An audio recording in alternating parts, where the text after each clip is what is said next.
Hey everybody, thank you for watching Leaf by Leaf. Today I'm continuing my Haruki Murakami series with his 6th novel, Dance, Dance, Dance.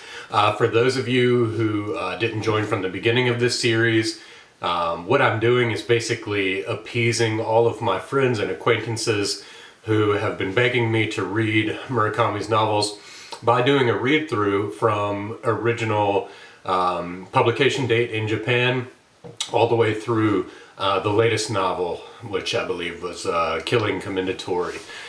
So this is the 4th installment in the Rat tetralogy, and right off the bat we need to address a little bit of background in Murakami's life that surrounds this novel. If you watch my previous video about his 5th Norwegian Wood, you'll know that I was a big fan. I'm not really a fan of the others so far, and I've liked this one least, to jump ahead. But he really stepped outside of himself with Norwegian Wood, and I won't gush on about it because there's a video dedicated to it that you can watch. But apparently Murakami himself really recoiled at the success that he found himself suddenly in the midst of in Japan. It was a smash hit, and it catapulted him and put him on the map. And but his reaction to this was to go back to his roots as a writer, so to speak, and resurrect the Rat series with Dance, Dance, Dance. And Murakami said that this was a means of healing himself from the wounds inflicted from the first novel. So in the context of my opinions of the two novels, this is very ironic. One thing you'll notice right off the bat and all throughout is this constant railing against capitalism and materialism. And surely, you know, this is possibly coming out again from Murakami's own life, because now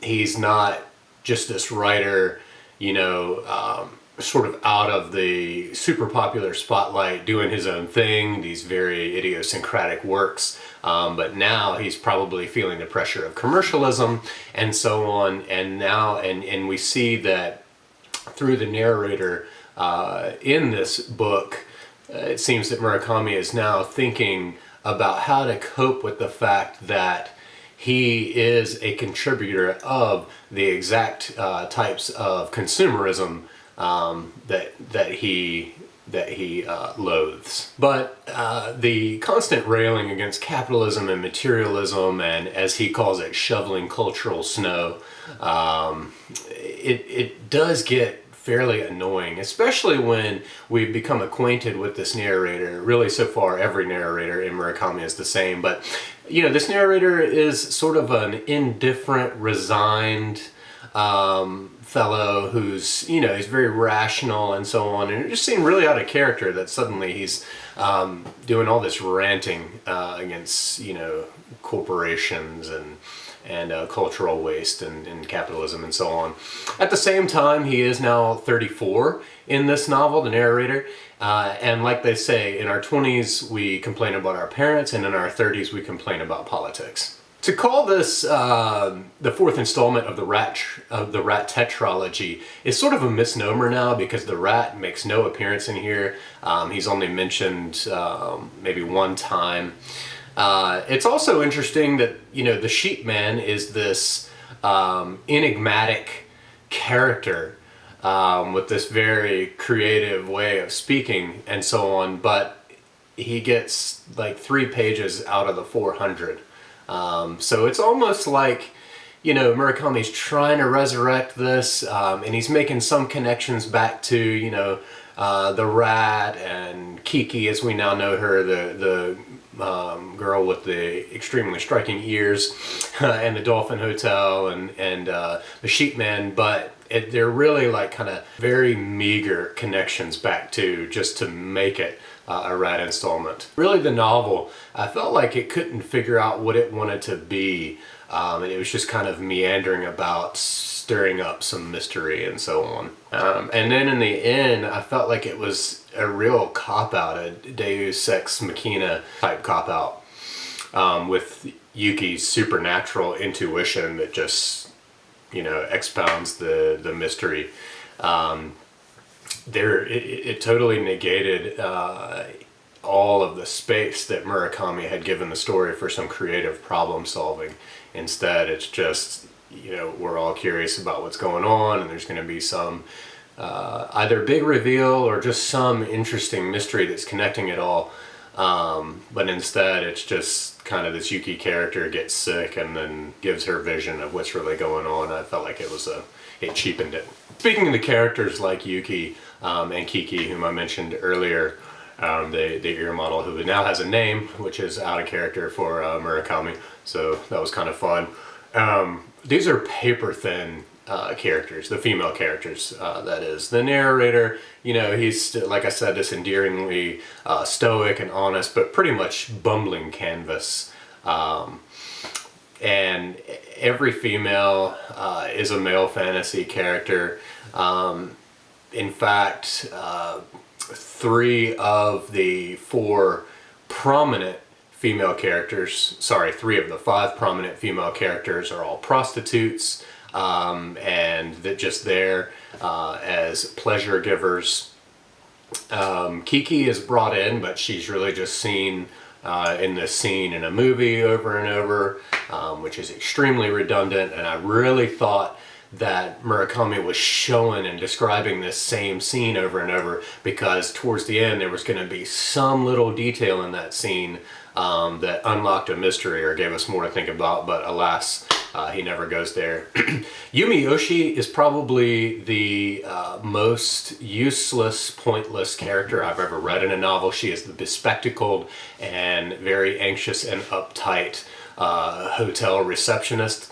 The narrator keeps trying to make inroads with her, and then you're wondering what's going to happen here. There is one small connection to the sheep man, but it never really takes it anywhere. And then in the end, you see that this character's only real purpose is to be a bedroom prize at the end of the novel. Yuki is the character that's the most developed and has the most potential for the novel.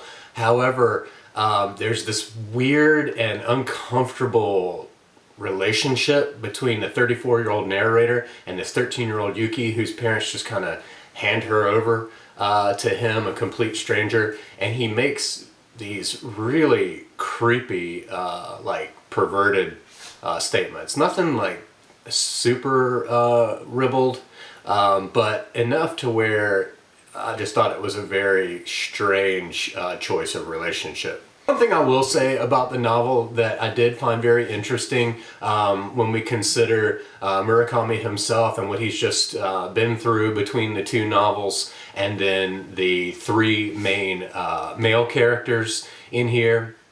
If we take Freud's model of the id, ego, and superego, we can kind of transpose all 3 of these levels on each other. And there's been kind of this schism for the narrator and for Murakami. And so the id I found to be linked to Mutanda, which is the highly successful commercial and on-screen actor friend of the narrators. And as the id, he represents this hedonistic self. The ego is the narrator himself, and this is the real self. And it's just, he's enmeshed in mediocrity and resigned to fate. And then Makimura represents the superego. This is sort of the ideal self. And like Vladimir Nabokov's anagrammatical pseudonym, Vivian Darkbloom, Makimura is an anagram for Haruki Murakami himself, which some fans may really find that cool, that he sort of obliquely puts himself in the novel. I know that when Stephen King himself made an appearance in his Dark Tower series, fans went crazy. So in sum, from the heights of Norwegian Wood, we now have a regression back into just mediocrity, just as the narrator himself seems resigned to mediocrity, which is fine in a novel.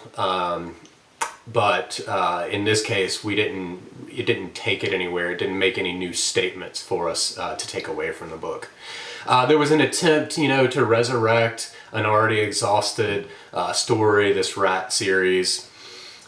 Pitifully constructed female characters, as I've gone over, the cop-out solution to mysteries. Right off the bat, the narrator repeatedly informs us that everything's connected back to the dolphin, but this is never really taken anywhere.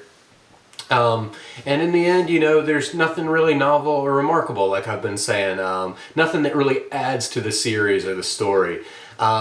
Just as a small example that I was hoping would be done, was it would have been very redemptive of the effort of reading its 400 pages and very interesting if, for example, in the end, Yumiyoshi was an actual character with a point, and let's say instead of just a mere bedroom prize for the narrator, she tucked her hair back, or he tucked her hair back and realized that she had Kiki's ears, and then curtain. That would have left us, with at least that pulse of entertainment value at the very least. So that's it. I'm sorry that it's a negative review. I don't usually like to do negative reviews. I like to be very gracious with a writer's work. But in this case, I couldn't see any value. Next up, we have South of the Border, West of the Sun. And thank you so much for watching the series. If you have read Dance, Dance, Dance, please let me know what you thought.